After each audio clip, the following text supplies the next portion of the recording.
घर में ना तो कोई देवी शक्ति आ सकती है, ना ही कोई राक्षसी शक्ति प्रवेश कर सकती है। उसको जो एंटिटी दिखी और उसने उसको पोजेस कर लिया। कोई आत्मा आ गई है, तो उसको मरे हुए 10-12 साल हो गए, तो उसकी आत्मा अभी भी तड़प ही रही थी। जय श्री राम दोस्तों, आप सभी का स्वागत है अक्षय वशिष्ठ चैनल पर। इस चैनल पर मैं अक्षय वशिष्ठ आपको ऐसे पैरानॉर्मल इंसिडेंट और एक्टिविटीज के बारे में बताता हूँ जो कि हमारे फॉलोअर और सब्सक्राइबर हमारे साथ शेयर करते हैं। इंस्टाग्राम आईडी, जीमेल आईडी और अब एक ऐसा फोन नंबर जो कि आप स्क्रीन पर देख सकते हैं। तो कभी आपके साथ कोई पैरानॉर्मल इंसिडेंट हुआ हो, आप उसे रिकॉर्ड करके हमारे व्हाट्सएप नंबर पर भेज सकते हैं। मैं अक्षय वशिष्ठ उसे नरेट करूंगा अपनी आवाज में। आगे बढ़ने से पहले जो आप इंस्टाग्राम, यूट्यूब को प्यार दे रहे हैं उसके लिए बहुत बहुत शुक्रिया। इसी तरीके से आपको फेसबुक को भी प्यार देना है।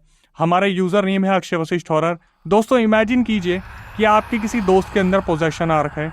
आप अपनी खुली आंखों से अपने दोस्त को बदलते हुए देख रहे हो, बट जब उसके खानदान वालों को पता चलता है कि हमारे बच्चे के अंदर पोजेशन आ रखा है, वो एक मौलवी, तांत्रिक या पंडित को बुलाते हैं। वो मौलवी, तांत्रिक या पंडित उतारा करते टाइम उस एंटिटी को एक हांडी में बंद करता है और किसी फैमिली के बड़े इंसान को बोलता है कि जाके इसे कहीं 20-30 किलोमीटर दूर दबा के आ जाइए इस हांडी को। लेकिन अब आप इमेजिन कीजिए कि जब कोई इंसान उसे दबाने के लिए 20-30 किलोमीटर दूर जा रहा होता है, वहां पर अगर गलती से वो हांडी फूट जाए तो वो जो एंटिटी जिसे बंद करा गया था वो अपना बदला लेने के लिए किस तरीके से आने वाली है। आज के इस पूरे रियल इंसिडेंट में कुछ ऐसा ही हुआ। आज का रियल इंसिडेंट हमें आदित्य ने भेजा है, जो कि राजस्थान के रहने वाले हैं। 2020 में आदित्य ने अपनी आंखों से अपने दोस्त के अंदर मल्टीपल पोजेशन होते देखा, जहां पर उन्होंने अपने दोस्त को पूरी तरीके से चेंज होते देखा और उन्होंने पूरा रियल इंसिडेंट हमारे साथ शेयर किया।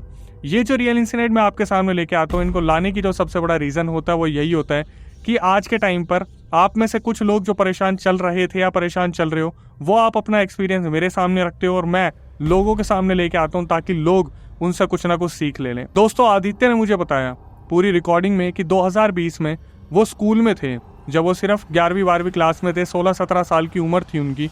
उनका एक दोस्त था जिनका नाम था राजू। आगे बढ़ने से पहले एक बार मैं राजू के बारे में थोड़ा सा आपको बता देता हूँ।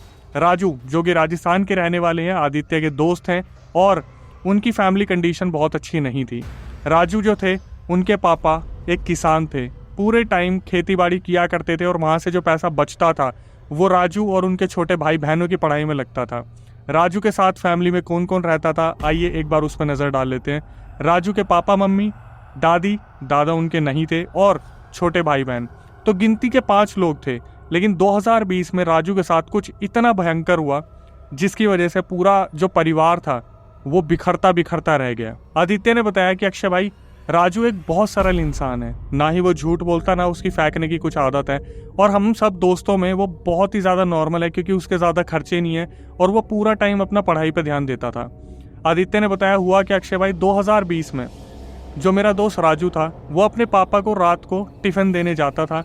कोविड के टाइम पे पैसों की तंगी बहुत ज़्यादा आ गई थी, तो उसके पापा कभी कभी दिन रात तो काम किया ही करते थे, लेकिन रात को खेत में रुक जाया करते थे। अब घर में जो सबसे बड़े थे वो राजू थे और रात को उन्हें कभी कभी 9, 10, 11 बजे तक अपने पापा को रात का खाना देने जाना पड़ता था। राजू की उम्र 2020 में 16 से 17 साल रही थी। एक बच्चे की उम्र इतनी ही होती है जब वो अंधेरे से बहुत बुरी तरीके से डरना शुरू करता है। आदित्य ने बताया, अक्षय भाई, जब राजू अपने पापा को रात को टिफिन देने जाता था 9, 10, 11 के बीच में, उनके खेत से 200-300 मीटर पहले एक बहुत बड़ा पीपल का पेड़ वहां पर था जो दिखने में बहुत ही ज्यादा मनहूस था। उस पीपल के पेड़ के आसपास हमेशा हांडी, कोई ना कोई कपड़े, नींबू, मिर्च पड़ी रहती थी। जैसे आए दिन उस पीपल के पेड़ के पास कोई ना कोई अपना टोटका उतारा करता था। आदित्य ने बताया, अक्षय भाई, एक रात की बात है जब राजू खाना देने लेट हो गया था। 10:30 बज गए थे रात के और वो अपने खेत की ओर जा रहा था और रास्ता इतना ज़्यादा सुनसान था कि राजू को बहुत ज़्यादा डर लग रहा था। राजू धीरे धीरे आगे बढ़ता है। वो पीपल का पेड़ उसी तरफ ऐसा लग रहा था जैसे राजू की ओर बढ़ रहा है। वो जो पीपल का पेड़ था वो दिखने में इतना ज़्यादा डरावना था और ऊपर से राजस्थान की जो गलियाँ थी, जो वो रास्ता था वो कच्चा रास्ता था, तो कभी राजू को नीचे देखना पड़ रहा था और कभी उस पेड़ की तरफ देखना पड़ रहा था। जैसे ही वो नीचे देखते, राजू को हमेशा ऐसा फील होता जैसे कुछ ना कुछ नेगेटिविटी उसके आसपास उस पीपल वाले पेड़ के पास घूम रही है।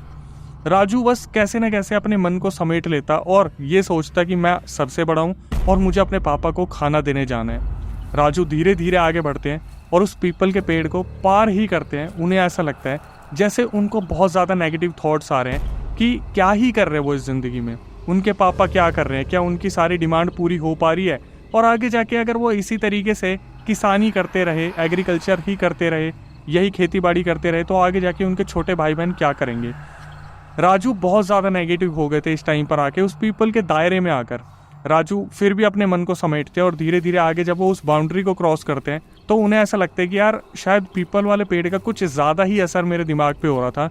वो जाते हैं अपने पापा के पास, उन्हें खाना देते हैं और वापस आते टाइम वही रास्ता लगता है जो कि उस पीपल वाले पेड़ का था। और राजू सहमे हुए थे आते टाइम कि यार आते टाइम तो 11 साढ़े 11 हो गए हैं और मैं उसी रास्ते से वापस आ रहा हूँ, तो कहीं मेरे साथ कोई दुर्घटना ना हो जाए। अब आगे बढ़ने से पहले मैं एक चीज़ आपको और बता देता हूँ, उस पीपल वाले पेड़ के आसपास हमेशा कोई ना कोई चीज़ें होती रहती थी। कोई ना कोई टोटका उतारता था, तो जब वहाँ से कोई जाता था, किसी ना किसी का पैर हांडी पे लगता था, कपड़ों पे लगता था, तो कहीं ना कहीं से पोजेशन हो जाता था। और राजू को इस चीज़ का बहुत अच्छे से पता था, तो वो उस पेड़ को बहुत ध्यान से क्रॉस करता था। जब राजू अपने पापा को खाना दे के वापस आ रहे थे तो उनके पापा के दिमाग में, फैमिली के दिमाग में इस चीज़ के बारे में कभी कुछ नहीं आया कि राजू के ऊपर कभी कुछ ऐसा हो सकता है। राजू धीरे धीरे उसे क्रॉस करते हैं और वही नेगेटिव थॉट्स राजू को बार बार घेर लेते हैं कि तू आगे जाके क्या करेगा, तेरी फैमिली कैसे चल पाएगी। लेकिन राजू को ये चीज़ समझ में आती थी कि कोई ना कोई दिक्कत है इस पीपल वाले पेड़ के अंदर, या कोई ना कोई यहाँ नेगेटिव प्रेजेंस है जो मुझे भी नेगेटिव कर रही है। तो राजू सीधा भागते हैं, अपने घर पहुँचते हैं, फटाफट से गेट लॉक करते हैं और घर के अंदर जाते हैं और सो जाते हैं। जब वो अगले दिन उठते हैं तो उनका बिल्कुल जो मूड था वो फ्रेश हो चुका था, वो बिल्कुल ठीक थे, उनके दिमाग से वो पीपल वाली चीज़ निकल गई थी। लेकिन यहाँ पर एक बहुत ही अजीब सी चमत्कारी चीज़ होती है। यहाँ पर क्या होता है, एक चीज़ जो मुझे आदित्य ने बताई कि अक्षय भाई, जो राजू थे उनके पापा के एक छोटे भाई हुआ करते थे जो 22 साल पहले 20 साल पहले गुजर गए थे। और जो गुजरने का रीज़न था वो था कि उनके जो पापा के भाई थे छोटे, वो कहीं कंस्ट्रक्शन लाइन में थे और जब वो किसी का घर बनवा रहे थे तो उनके ऊपर फट्टा आके गिर गया था, जिसकी वजह से उनकी ज़िंदगी वहाँ समाप्त हो गई थी। तो वो जो चाचा जी थे वो पितर बन के घर वालों के ऊपर आया करते थे। और अगले ही दिन जिस रात राजू उस पीपल वाले पेड़ के पास से आए थे, सुबह अचानक से राजू के अंदर उनके चाचा जी आ जाते हैं और वो दादी और मम्मी के सामने बोलते हैं कि कल रात तो मैंने लड़के को बचा लिया, अगर अब तुमने दोबारा उस रास्ते से इसे घनेरी रात को उसी टाइम पर भेजा 10:30-11 बजे, तो मैं तुम्हारे बच्चे को बचा नहीं पाऊंगा। और उनकी दादी, उनकी मम्मी इस चीज़ को सुन लेती है कि जो गुजरे हुए पितर हैं, मतलब जो उनके पापा के छोटे भाई हैं, वो आए हैं, उन्होंने राजू के बारे में ऐसा ऐसा बताया। वो अपने जहन में इस चीज़ को बैठा लेते हैं। लेकिन कहते हैं ना कि 2 दिन 3 दिन 4 दिन बाद तो चीज़ें वैसी ही हो जाती हैं। 4 दिन बाद उनकी दादी मम्मी इस चीज़ को बहुत हल्के में ले लेती हैं और फिर दोबारा राजू को खाना देने के लिए उनके पापा के पास भेजा जाता है। इस बार जो टाइम हो रखा था वो 9:30-10 बजे का हो रखा था रात के, और फैमिली वालों के दिमाग से सारी चीज़ें निकल गई थी। राजू डरते डरते जा रहे थे। जब वो पीपल के पेड़ के पास पहुँचे, उन्हें ऐसा लगा जैसे कोई एंटिटी, कोई भूत प्रेत, छाया परछाई या कुछ न कुछ साया उनके आगे पीछे है जो हर कदम पे उन्हें फॉलो कर रहा है। राजू धीरे धीरे आगे बढ़ते हैं और धीरे धीरे रास्ते को क्रॉस करके अपने पापा के पास पहुंचते हैं। इस बार वो बिल्कुल पसीने पसीने हो गए थे, जैसे उनके ऊपर कोई बहुत बड़ा वजन अपने आप ही किसी ने लाद दिया हो। राजू अपने पापा को खाना देते हैं। बस एक गलती जो थी कि उस खाने में कुछ न कुछ मीठा था, जिसकी वजह से शायद कोई एंटिटी राजू के आसपास चलती हुई खेत तक पहुंच गई थी। अब राजू को उसी रास्ते वापस भी आना था और वो अपने पापा को डरते डरते कुछ बता भी नहीं पा रहे थे। हालांकि राजू के पास और कोई ऑप्शन नहीं था। राजू अपने पापा के पास से उसी रास्ते से वापस आना स्टार्ट करते हैं। जब धीरे धीरे वो उस पीपल वाले पेड़ के पास पहुंचते हैं, उन्हें ऐसा लगता है जैसे उन्हें कोई धक्का मारा गया, उनका पैर किसी चीज़ से टकराता है और वो वहाँ से भागना शुरू करते हैं उसी स्पीड से जैसे पहली रात वो वहाँ से भागे थे। भागते भागते घर आते हैं और घर आने के बाद सीधा कुंडी लॉक करते हैं, ना मम्मी से कुछ बोलते ना दादी से कुछ बोलते, और सीधा बिस्तर में घुस जाते हैं। राजू ने खुद ने भी कुछ खाना नहीं खाया था। सीधा कमरे में आके अपने बिस्तर के अंदर घुस के उन्होंने चद्दर मुंह पे तानी और वो सो गए। यहाँ पे सुनने के बाद ऐसा लगता है कि चलो राजू बच गया, लेकिन यहाँ से उस मौत के मंजर की, ऐसे तांडव की शुरुआत होने वाली थी जिसके बारे में किसी ने सोचा तक नहीं था। अगले दिन राजू जब सुबह उठता है तो उसके व्यवहार में बदलाव सा आ जाता है। जो राजू गुमसुम सा रहता था, चुपचाप रहता था, अपने भाई बहनों के साथ बैठता था, अचानक से वो बहुत ज़्यादा एग्रेसिव होना स्टार्ट हो जाता है। अपनी मम्मी से बार बार किसी न किसी बात पर लड़ाई कर लेता है। टीवी का रिमोट दीवार पर फेंक के मार देता है। कुर्सियाँ तोड़ देता है, घर का सामान तोड़ देता है, छोटी छोटी बात पे। अगर राजू को कोई टोकता किसी भी चीज़ के लिए तो राजू बहुत ज़्यादा एग्रेसिव होने लग जाता था, बार बार घर वालों से लड़ाई करता। एक दिन यही चला, 2 दिन यही चला, 3 दिन, 4 दिन, 5 दिन। जब मम्मी और दादी जी इस चीज़ को ऑब्जर्व करते थे कि राजू के व्यवहार में बहुत ज़्यादा बदलाव आ गया है, तो जो दादी जी थी वो उनके पापा को बताती है कि मुझे ऐसा लगता है कि राजू के अंदर कुछ ना कुछ बदलाव आ रहे हैं और इसका कहीं ना कहीं पैर लग गया है या कुछ तो ऊपरी हुआ है। लेकिन राजू की फैमिली ने पहले ही अपने घर को बंधवा रखा था एक मौलाना के थ्रू, तो उन्हें ऐसा लगता था कि शायद उनके घर में कोई चीज़ आ नहीं सकती थी।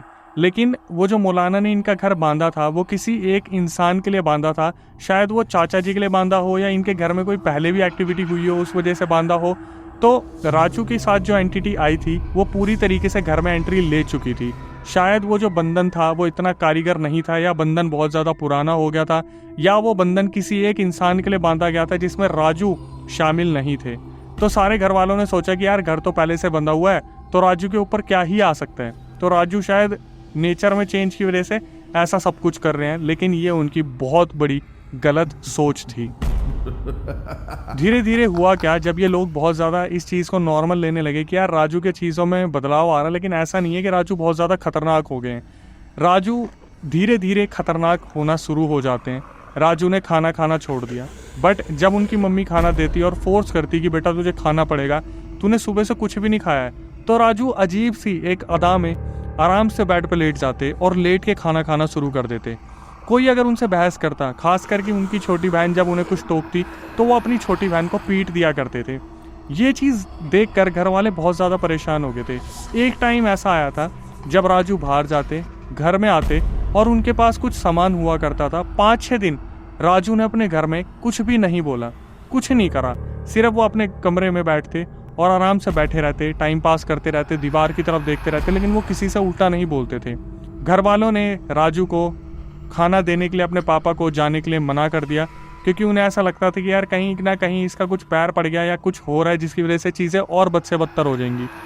लेकिन यहाँ पर राजू के अंदर जो एंटिटी थी उसका तो एक बहुत बड़ा प्लान था। इन 5-6 दिनों के अंदर जब भी राजू बाहर जाता था वो अपने साथ कोई ना कोई टोटके का सामान लाता था।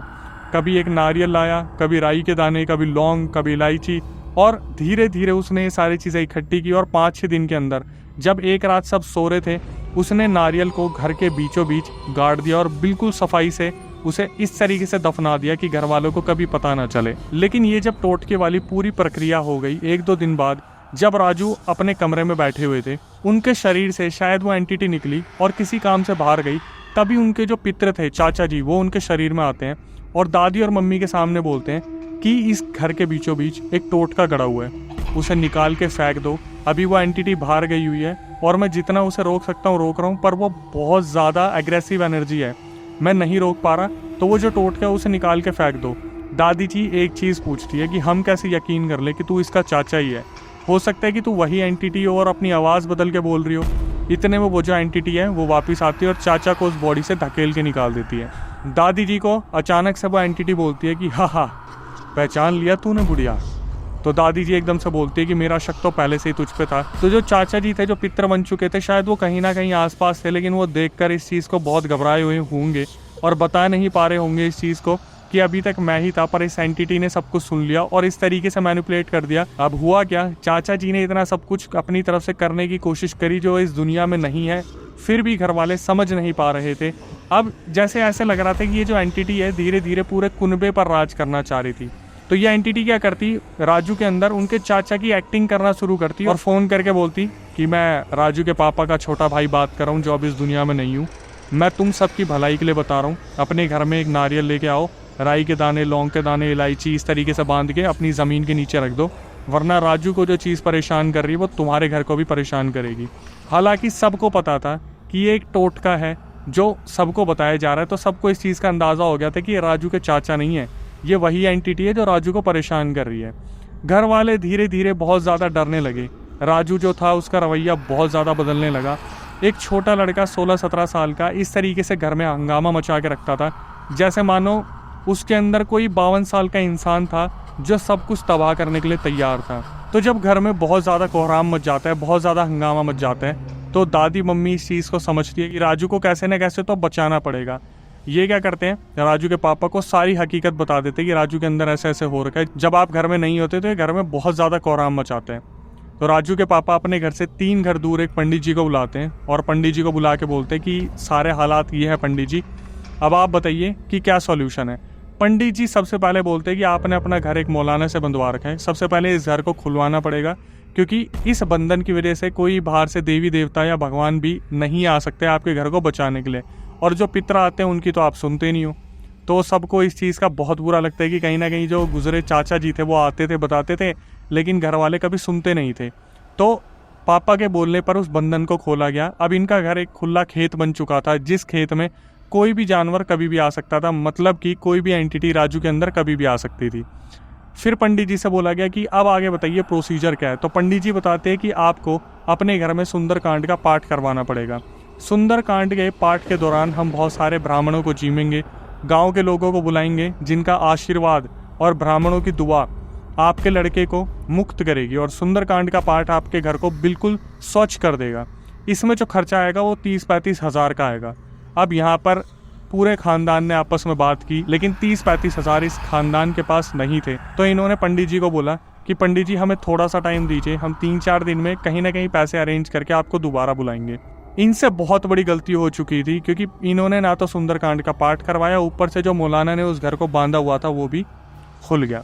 ये चीज़ होने के बाद अब राजू के शरीर में सिर्फ एक एंटिटी नहीं, अचानक से बहुत सारी एंटिटीज़ आना स्टार्ट हो गई और घर में बहुत सारे बदलाव आने स्टार्ट हो गए। राजू और भी ज़्यादा एग्रेसिव हो गए और वो बिना बताए अपने घर से बाहर निकल जाते थे। कभी घर में मीठा रखा खा लेते थे, कभी बिल्कुल खाना नहीं खाते थे, और अलग अलग आवाज़ में बार बार बात करते थे। उनके घर वालों को इस चीज़ का एहसास हो गया था कि राजू के अंदर अब एक एंटिटी नहीं है। यह बंधन जो खुला, जो कवच था जो मौलाना ने बांधा हुआ था, उसके खुलने के बाद घर में बहुत ही बुरे हालात हो गए। 1-2 दिन बाद क्या हुआ, जब उस एंटिटी को इस चीज़ का रियलाइज़ हुआ कि इनके पूरे कुनबे पर मैं अपनी हुकूमत नहीं जमा पा रहा, तो उसने क्या करा, पूरी तरफ कोहराम मचा दिया। उसने इधर उधर सारा सामान बिखेरना शुरू कर दिया और सबको गाली गलौज देनी शुरू कर दी। तो एट द एंड हुआ क्या, जो राजू के पापा थे उन्हें खेत से बुलाया गया और उनके आगे उनकी मम्मी और दादी ने हाथ जोड़ लिए कि इसका कुछ ना कुछ इलाज करवाओ, इससे पहले कि शायद राजू को या अपने साथ जो एंटिटी है वो लेके ना चली जाए। इनके पापा बड़ी मुश्किल से ढूंढते ढांढते उन मौलाना के पास पहुंचते हैं और उन मौलाना को बोलते हैं कि घर पे चल के दोबारा बंधन लगाओ या उस एंटिटी को निकालो। वो जो एंटिटी है वो बहुत ही ज़्यादा शक्तिशाली हो चुकी है और घर पर बहुत नुकसान कर रही है। वो मौलाना आते हैं और जैसे ही मौलाना घर में एक कदम रखते हैं तो राजू जो अपने कमरे में आराम से बेड पे सो रहा था, वो अचानक से खड़ा होकर सीधा भागता भागता कमरे से आता है और मौलाना की तरफ देख के बोलता है कि तू मुझे इसके शरीर से निकाल देगा। और एकदम से पैर पे, जैसे आपने देखा होगा अखाड़े में ऐसे पैर पे हाथ मारते और बोलते चल लगी शर्त, मुझे इसके शरीर से निकालना शुरू कर, मैं देखता हूँ मौलाना तू मुझे कैसे निकालेगा। 20 साल से इस गाँव में हूँ, जल के मरा था। तो एकदम से वहाँ पर जितने भी लोग थे जो मौलाना के साथ आए थे सब हैरान हो जाते हैं कि ये एंटिटी कौन है भाई, जो इतनी ज़्यादा क्रूल है, इतनी ज़्यादा नेगेटिव है और इतना ज़्यादा बदले की भावना लेके बैठी है। वहाँ पर 30 लोगों को बुलाया गया जो आजू बाजू में रहा करते थे राजू के। सब ने राजू को पकड़ने की कोशिश करी, लेकिन आदित्य ने बताया कि भाई, राजू की फैमिली ने बताया कि ये लोगों को ऐसे उठा के फेंक रहा था जैसे कभी कोई कोस्को की बॉल को कभी इधर फेंक रहा है, कभी इधर फेंक रहा है, कभी इधर फेंक रहा है। मौलाना ने क्या करा, अपने पास जो पानी था उसमें कुछ मंत्र पढ़े और सीधा इसके ऊपर दे के मारे, तब तो ये आराम से बैठा। सारे लोगों को इंस्ट्रक्शंस दिए कि इसको पूरी तरीके से बांध दिया जाए। राजू को पूरी तरीके से बांध दिया गया और पूरी फैमिली ये चीज़ खड़ी होकर वहाँ देख रही थी। मौलाना ने सबको कहा था कोई भी छलावे में ना आ जाए, ये सबको पागल बनाने की कोशिश करेगा। और राजू ने ऐसे ही करा, वहाँ रोना शुरू कर दिया, मम्मी पापा प्लीज़ मुझे बचा लो, ये मुझे मार रहे हैं, मुझे बहुत दर्द हो रहा है, मम्मी प्लीज़ मुझे बचा लो, पापा भाई बहनों प्लीज़ मुझे बचा लो, दादी आप तो मुझे जानते हो ना।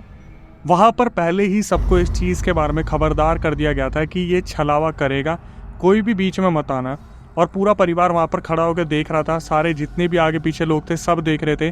मौलाना ने वहाँ पे अपनी सारे मंत्र प्रक्रिया स्टार्ट कर दी। धीरे धीरे वो जो एंटिटी थी वो वीक होने लगी। जैसे वहाँ पर जो मौलाना थे उन्होंने अपनी पूरी सिद्धि, अपनी पूरी ताकत उस एंटिटी को निकालने के लिए पूरी तरीके से लगा दी थी। एक हांडी मंगाई गई, उस हांडी को मौलाना ने अपने पास रखा और उस एंटिटी को इस तरीके से अपने पास उस हांडी में बुलाया और ऊपर से हांडी को पूरी तरीके से बांध दिया। आदित्य ने बताया कि अक्षय भाई, मैंने राजू की फैमिली से पूछा हांडी को पैक कैसे करा गया था, बिलीव करना उसे पैक कैसे करा गया था। इतनी हांडी थी तो उसके ऊपर इतने धागे थे, इतनी बुरी तरीके से उसे पैक करा गया था। और मौलाना जो थे उन्होंने राजू के पापा को बोला कि इस हांडी को 20-30 किलोमीटर दूर दफना के आ जाओ, और जब आप वापस आओगे कोई भी पीछे मुड़ के मत देखना। ये शायद एक बहुत बड़ी भूल या चूक होने वाली थी जो आगे जाके राजू की जान पर बनने वाली थी। राजू के पापा एक 23 साल के लड़के को बोलते कि चल बेटा इसे दफना के आते हैं, जो कि राजू के आसपास ही रहते थे। वो बाइक चला रहे थे और राजू के पापा पीछे बैठे हुए थे। 20-22 किलोमीटर ये दूर निकल जाते अपने गांव से जब इन्होंने हांडी को पैर के ऊपर रखा हुआ था। अब हुआ क्या, एक ब्रेकर आया जहां पर वो जो एंटिटी थी वो इतनी ज़्यादा एग्रेसिव हो रखी थी कि वहां पर उस ब्रेकर पे उस मटके को उस एंटिटी ने इस तरीके से दबाया कि आगे जाके जो बाइक थी वो ब्रेकर से बाउंस हुई और ये दोनों गिर गए। और वो जो मटका था वो आगे जैसे ही गिरा वो एकदम से फूट गया। और वहाँ पर वो जो एंटिटी थी शायद वो बहुत ज़्यादा नेगेटिव थी, इतनी नेगेटिव थी कि वो सीधा राजू की तरफ बढ़ी। जो राजू के पापा थे वो फटाफट से फ़ोन निकालते हैं और मौलाना को फ़ोन करके बोलते हैं कि हमसे हांडी फूट गई है। और मौलाना की आवाज़ में वो डर दिख रहा था कि ये तुमने क्या कर दिया, अब तुम्हारे बच्चे को कैसे कोई बचाएगा। वो जो राजू के पापा थे वो वहाँ पे खड़े खड़े बोल रहे थे कि मौलाना जल्दी बताओ अब क्या करना है, क्योंकि हम जब तक पहुँचेंगे तब तक तो वो एंटिटी वहाँ धूम मचा देगी। और ऐसे ही हुआ। मौलाना ने बोला कि फटाफट से घर पे फ़ोन करके बोलो कि राजू को बांध दे। उस टाइम तक राजू को खोल दिया था क्योंकि राजू पोजेशन से बाहर आ चुके थे। राजू अपने घर में आराम से बैठे थे। जब तक घर में फ़ोन करा गया वो जो एंटिटी थी वो फुल स्पीड में अपनी पूरी पावर से राजू के अंदर पहुंची। और वहाँ पर उसने क्या करा, उस एंटिटी ने राजू को ही पीटना शुरू कर दिया। बार बार राजू अपने आप को ज़मीन पे गोल गोल घुमाते और अपने आप को नुकसान पहुंचाते। वो जो एंटिटी थी वो अपना पूरा रूप दिखा रही थी। जब तक राजू के पापा वापस आते वहाँ पर कुछ आजू बाजू के लोगों को फ़ोन करके बोला गया और राजू को पकड़ने की पूरी कोशिश की गई। अब वो जो मौलाना थे उन्होंने कॉल पे बोल दिया था कि बेटा मैं तो दूसरे काम के लिए बाहर आ गया हूँ, मैं कल से पहले नहीं आ पाऊंगा, रात भर आपको राजू को बांध के रखना पड़ेगा। तो राजू के पापा जी वापस आते हैं और देखते हैं कि राजू को बांध के रखा हुआ है। तो रात गुजरने का वेट हो रहा था। जब रात के 2 बजते हैं अचानक से राजू को वहाँ पर जो बांध के लेटा रखा था, राजू चिल्ला के उठता है कि पापा वो आ गया, मुझे मार देगा पापा, वो मुझे मार देगा। और उनके पापा हनुमान चालीसा पढ़ना शुरू करते हैं, सर पे हाथ लगाते हैं। तो वो रात चिल्लम चिल्ली में कैसे न कैसे गुजरती है। अगले दिन मौलाना आते हैं और उस एंटिटी को बोलते हैं, वाह तू तो बहुत शक्तिशाली है, पहली बार ऐसा देखा कि किसी एंटिटी ने मटका फोड़ दिया। और वह एंटिटी हंस रही होती है कि मौलाना आज मुझे बांध देगा, जब मैं खुलूँगा ना अगली बार सबसे पहले तेरे पास आऊँगा। इस लड़के को तो मैं लेके जाऊँगा, बहुत अच्छा लड़का है, मन का बहुत साफ है, लेकिन तुझे नहीं छोड़ूंगा मौलाना। और मौलाना एक ही चीज़ बोलते हैं कि कोई नहीं, अगली बार फिर मुलाकात होगी तुझसे, इस बार इस लड़के को तो तू कभी छू ही नहीं पाएगा। मौलाना ने फिर दोबारा उस हांडी में उस एंटिटी को जो है कैद किया और राजू को एक ताबीज़ दिया, जिसकी वजह से शायद वो एंटिटी राजू को कभी छूने वाली नहीं थी। लेकिन मौलाना ने बोला कि इस बार इस हांडी को कोई दफनाएगा नहीं, मैं अपने साथ लेके जाऊंगा। और मौलाना अपने साथ लेके गए, अपने तरीके से उन्होंने उसे कहीं पर दफनाया। अब कहते हैं कि वो जो एंटिटी है वो इतनी ज़्यादा एग्रेसिव हो गई है कि जहाँ पर उसे दफनाया गया है उस तरफ की मट्टी अपने आप जो है उबाल मारती है। कहीं ना कहीं कुछ लोगों ने इस चीज़ को देखा भी है राजस्थान में, लेकिन सबको पता है कि यहाँ पर कोई एंटिटी दफनाई गई है जो शायद भूत प्रेत जिन पिशाच है, क्या है। सबसे लास्ट क्वेश्चन आता है कि एक्चुअली में एंटिटी थी कौन।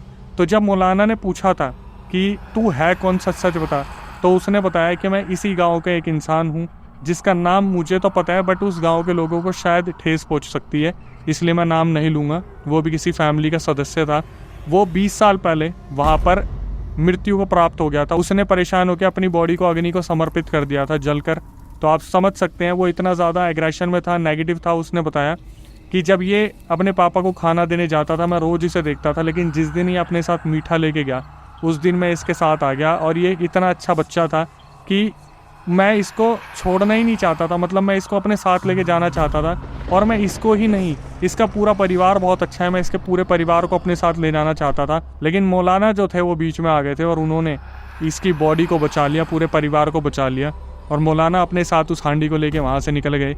और अब आगे क्या होगा वो आगे देखा जाएगा। अगर फिर कभी ऐसा हुआ कि राजू पोजेस हुआ तो हम समझ जाएंगे कि वो एंटिटी वापस आ गई है। अगर राजू से कभी ये ताबीज़ उतरवाया गया तो शायद ये नौबत आ सकती है, या अगर मौलाना के साथ कभी कुछ गलत हुआ जो कि मैं कभी नहीं चाहूँगा। तो आखिरी में आके मैं इतना ही कहना चाहूँगा, जो इंस्टाग्राम यूट्यूब को आप प्यार दे रहे हो उसी तरीके से आपको फेसबुक को भी प्यार देना है। हमारा जो यूज़र नेम है वो है अक्षय वशिष्ठ हॉरर। इसके बाद आपकी भारी डिमांड पर हमने पॉडकास्ट को स्टार्ट किया। तो अगर आप चाहते हैं कि इस चैनल पर मैं पॉडकास्ट ना निकालूं, नए चैनल का नाम आपको स्क्रीन पे दिख जाएगा, जिसका नाम है अक्षय वशिष्ठ हॉरर शो।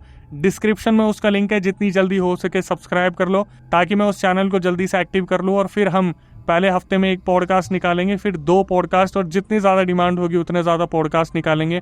ऐसे गेस्ट को हम लेके आएंगे। हालांकि मैं बता दूं कि अगर आप हमारे पॉडकास्ट का हिस्सा बनना चाहते हैं तो सब्सक्राइबर भी आ सकते हैं, अगर उनके पास कोई रियल इंसिडेंट है। प्रक्रिया मैं आपको बता देता हूँ, व्हाट्सएप पे आपको रिकॉर्ड करके पूरा जो है इंसिडेंट भेज देना है और आखिर में मेंशन कर देना है कि भाई हम पॉडकास्ट में आना चाहते हैं। टीम एक बार आपके रियल इंसिडेंट को पूरा गो थ्रू करेगी। दिल्ली में हमारा पॉडकास्ट सेंटर है, आप आ सकते हो और कैमरे के सामने पूरा अवेयरनेस वीडियो जो है, पूरा रियल इंसिडेंट बता सकते हो, जिससे आज की जनरेशन कहीं ना कहीं सीख ले पाए। आखिरी में आके इतना ही बोलना चाहूँगा कि अगर आपके साथ कोई रियल इंसिडेंट हुआ हो ऐसा पैरानॉर्मल, तो आप उसे रिकॉर्ड करके भेज सकते हैं हमारे व्हाट्सअप नंबर पे, जो कि डिस्क्रिप्शन में मिल जाएगा और स्क्रीन पे आपको नंबर दिख रहा होगा। तो मैं अक्षय वशिष्ठ उसे नैरेट करूँगा अपनी आवाज़ में। और जो लोग हमारे चैनल पर नए आए हैं भाई, उनसे रिक्वेस्ट है चैनल को सब्सक्राइब कर लें, बेल नोटिफिकेशन ऑन कर लें, क्योंकि ऐसी पैरानॉर्मल अवेयरनेस वीडियो शायद ही आपको कोई दे रहा होगा। और एट दी एंड नए पॉडकास्ट, नए वीडियो आने तक stay tuned with the channel. कि अब इस हंडी को यहाँ से कहीं दूर जाकर इसको छोड़ कर आओ, और आते टाइम पीछे मुड़कर नहीं देखना आपको। और जैसे वो गिरे तो जो मटकी थी वो फूट गई, और उसको बांधकर इस बार बोला कि इस बार आप नहीं छोड़ के आओगे, इस बार इस लड़के को मैं छोड़ कर आऊँगा।